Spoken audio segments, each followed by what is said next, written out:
Hi,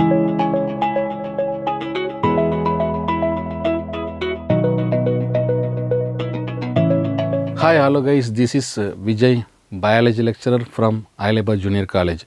As you know that we have started our NEET series.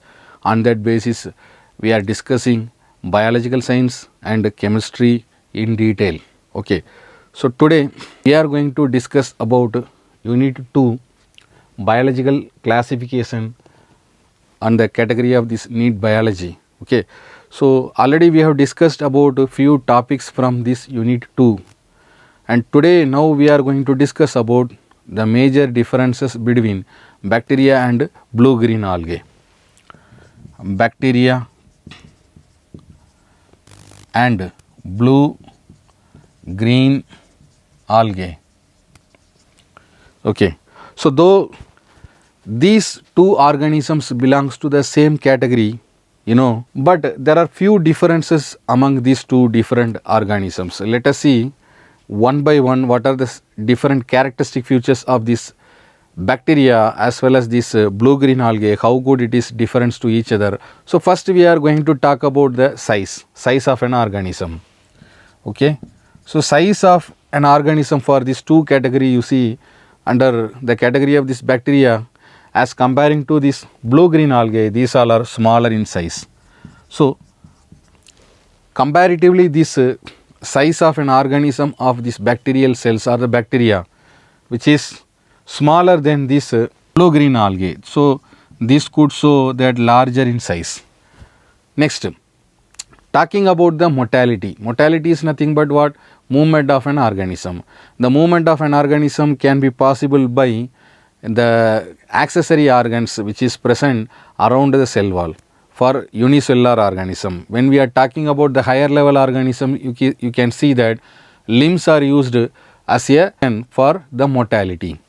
So when we are talking about this motility, for example like bacteria and also the blue-green algae, you see flagella. So flagella is the one of the accessory organ that could be seen for the cell for this bacteria and this blue-green algae. Say for example, like this organ is used for the motility of the individual organism. Okay. So this category, when we are talking about this bacteria, the flagella that could be seen very rare. Few organisms under this category can be seen this flagellae. So maybe the flagella can be seen under the category of this bacteria. And when we are talking about this blue-green algae, there the flagella which is usually absent. So most of the blue-green algae organisms are there, they are not under involving for this motility, but these organisms they will involve for sedentary type of life. Sedentary is nothing but they will stay in a particular place and they can survive. Okay. When we are talking about this mode of nutrition, okay. So when we are talking about this mode of nutrition for both this category, bacteria and the blue-green algae. So mostly the bacteria under this category for mode of nutrition, they may show two different type of nutritions. Either they could able to express it as autotrophic mode of nutrition or heterotrophic mode of nutrition. So autotrophic mode of nutrition or heterotrophic mode of nutrition can be seen for the organisms belongs to this bacteria. Whereas we are talking about this blue-green algae. Here usually the organisms involving for autotrophic type of organisms. Okay. So as we said that the organisms involving for this autotrophic mode of nutrition, so the organism must possesses the pigments which are helpful for photosynthesis by the process photosynthesis. Say for example, plastids are one of the important cell organelles that could be present for both this category and they are involving for this autotrophic mode of nutrition. And other few examples like this bacteria, some organisms involving for heterotrophic mode of nutrition. And even here in the autotrophic also there are two different categories can be seen bacteria belonged organisms. Say for example, they may shows chemoautotroph or photoautotroph. So the meaning of these two are quite different. Photoautotrophs are nothing but these are the organism, they are involving for the photosynthesis as sunlight as the main source. So they are utilizing the light energy to convert this light energy in the form of the chemical energy. Whereas the chemoautotrophic mode of organisms, you see, they are utilizing chemicals as the major mode of source of energy to produce that nutrients. So by this method the organisms can be shown the dissimilarities between the mode of nutrition for bacteria and blue green algae. Now let us talk about the photosynthetic pigments. What are the different photosynthetic pigments that is present in these two different categories? Say for example, the organisms belongs to this category, bacteria, mostly they have a bacteriochlorophyll or chlorobium or chlorophyll. Say for example, these are the pigments can be seen, pigments which are present in the organism belongs to this bacteria, mostly they have bacteriochlorophyll as one of the pigment, bacteriochlorophyll as the pigment that is involving for this photosynthesis type of nutrition, mode of nutrition.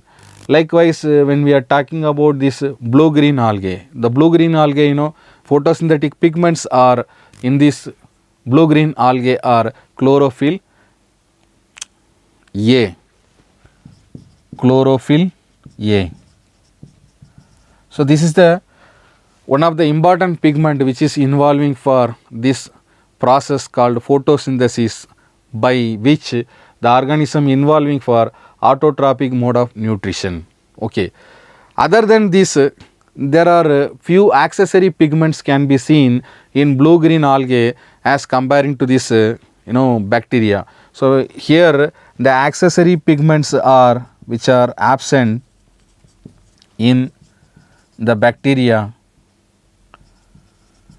the accessory pigments which are not there, not seen in the bacterial cell, whereas these accessory pigments can be seen in the blue green algae. Say for example, there are two major accessory pigments can be seen for this blue green algae. They are, one is said to be picoerythrin and another one is called picocyanin.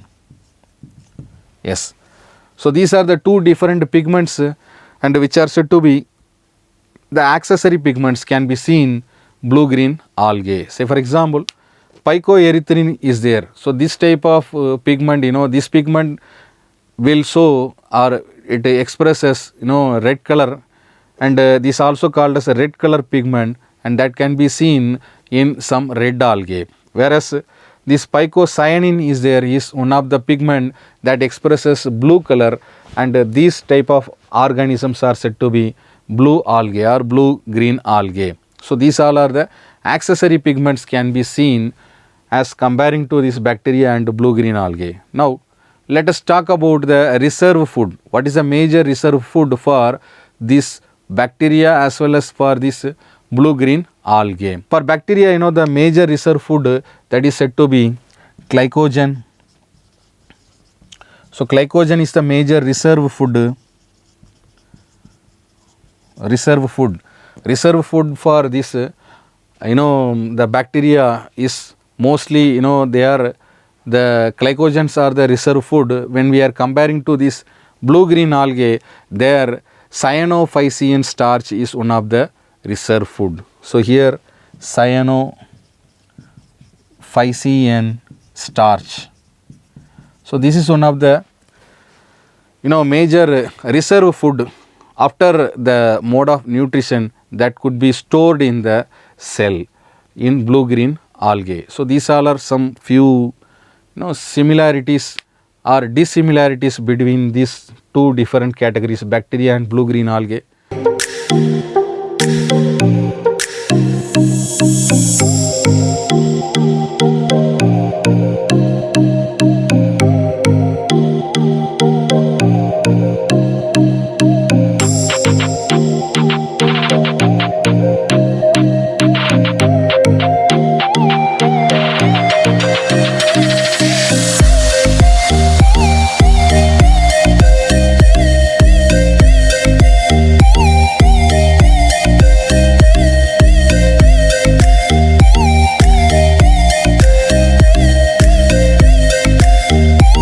When we are talking about this mode of reproduction, so during the mode of reproduction, there is a mode of reproduction called spores formation, and this spores formation, that can be seen in the bacteria. One of the best example, like that could able to show as endogenous.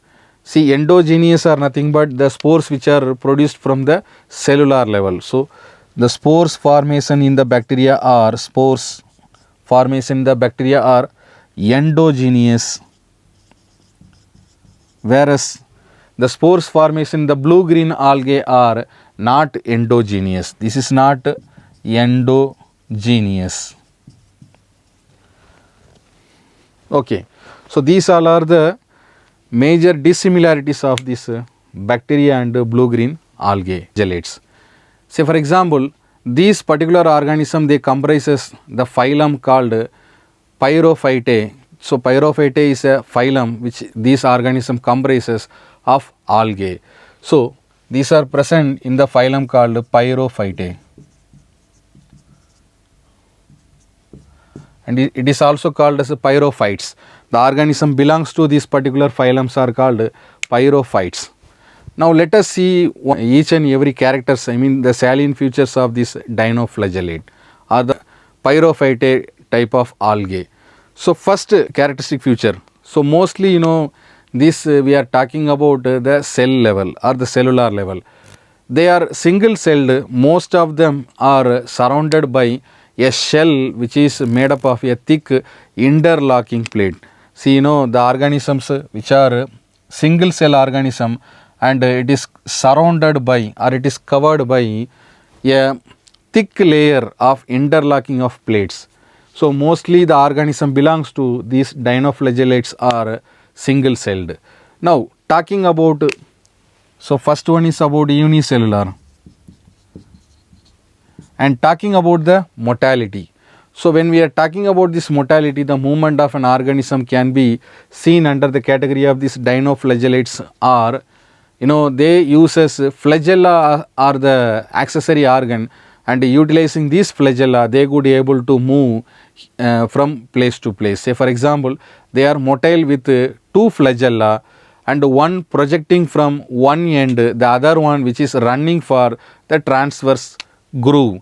Say for example, the organism which possesses two flagellae, so one is helping for the movement of an organism or projecting the organism towards one end, where the other flagella that could be helping for running in a transverse groove. So in that manner the organism could be able to move from place. So next, talking about the major photosynthetic pigments of this particular organism. Say for example, like diatoms. So like diatoms, they they have fucoxanthin is one of the additional pigment that is present in addition to this chlorophyll. So fucoxanthin is one of the pigment flagella which is used for the motility. And talking about the pigments of these particular organisms, they are so they are the organism which possesses the pigments which are called fucoxanthin. So this is the pigment. In addition to the chlorophyll, the organism they could possesses, and this could help for the autotrophic mode of nutrition during the photosynthesis, and this is helping for the photosynthesis for preparation of the nutrients for the organisms. Okay. Now talking about the reserve food. The reserve food of the dinoflagellates or the pyrophytae group of organisms are mostly the reserve food are carbohydrate in the form of carbohydrate and reserved in the cellular level in the form of polysaccharides or lipids in the form of lipids. Okay, oil. So most of the reserve food of the organism belongs to this category are polysaccharides or lipids or oil or the reserve food. Then next talking about the habitat where this dinoflagellate could be surviving. So most of the dinoflagellates are marine habitat and they could survive in the salt water and few can be seen in the freshwater water bodies. And habitat, when we are talking about, mostly they are marine habitat. So they could survive in the ocean beds and also they are involving for this autotrophic mode of nutrition. And occasionally there are few members belongs to the category. Yes. Occasionally there are few members like this Goniax categories. They accumulate in the form of large numbers and they could form a colonial form in some part of the sea, coloring the entire water bodies into different color to form the entire water bodies into red color, and that could form as a red tide. So due to this red tide for the marine water bodies, that is because of this Goniax type of organisms belongs to this dinoflagellate categories. So the next characteristic features of this the organism belongs to the dinoflagellates are pyrophytae, which are some of the species present in this category which are poisonous to the vertebrates. Say for example, some of these species they could even causes the harmful effect to the vertebrates. They accumulate in a large number of the fish that is in present in the region, like in the marine water bodies. There they could causes a harmful effect to the aquatic organisms. So there are few species under this category which are poisonous.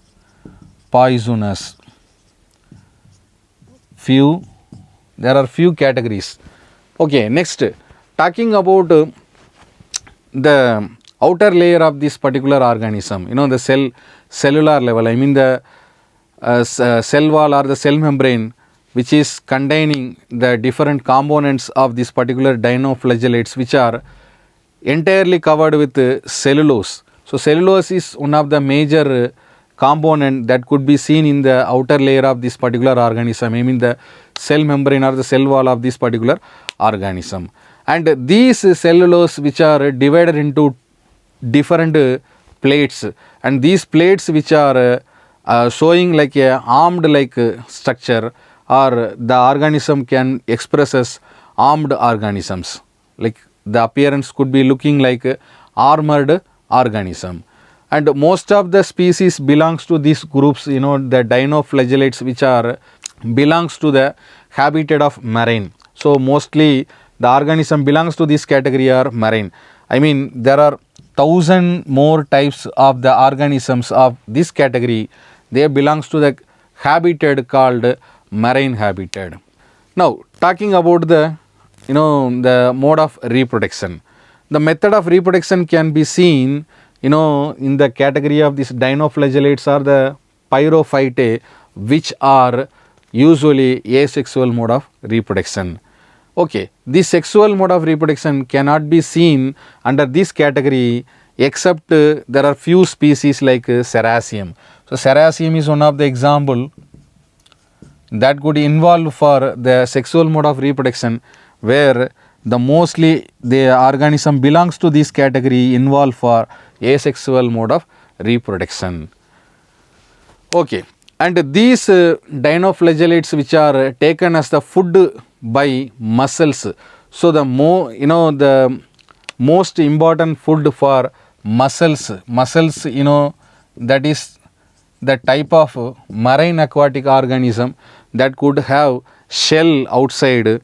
These organisms, the major food source are these dinoflagellates. So most of the dinoflagellates are served as a food substance for these organisms, mussels. And these mussels, they remain unharmed by the dinoflagellates, but if the man, he could eat such an infected mussels, he may get infection or he may fall in infection. Say for example, the organism belongs to the category of these dinoflagellates are eaten by mussels, a type of freshwater or marine water mussels. It's a type of mollusk type of aquatic organism. It comes under the phylum, the category called mollusca. So under this category, the organism which possesses the shell and outer membrane, which is made up of calcium carbonate. Okay, and these mussels, these mussels major food source are this dinoflagellate. Though the dinoflagellate which would not give any harmful effect to the mussels, whereas the human being, who consume these mussels as a food source, what happened? The infected mussels that could able to cause harmful effect or the activities to the human being. When we are discussing about this dinoflagellate, let us have a quick recap about the organism and its salient feature. Say for example, the organism belongs to this category are called pyrophytae, and these type of organisms are usually unicellular and that could have flagella as the accessory organ for the motility. And also they mostly involving for this autotrophic mode of nutrition, though they possesses a pigment called fucoxanthin in addition to this chlorophyll, which is helping for the photosynthetic mode of nutrition. And the polysaccharides or the lipids are the major food reserve material that could be seen under this category. And mostly the organism which is involving the marine mode of habitat, the more than 1,000 types of these species which are involving for marine habitat. And Gonialox is one of the type of species under this category that could form a colony that could show like a red color to the tide or the water body, and that could appears like a red tide. And there are few species under this category which are involving for poisonous effect that could causes poisonous effect to the vertebrate, and mostly they are involving for this asexual mode of reproduction. So these are the major salient features or the characteristic features of these dinoflagellates pyrophytae organisms. Okay, so far we discussed about dinoflagellates is one of the important group under the category of this Protista. This video we will continue with one more video. Until then, thank you guys.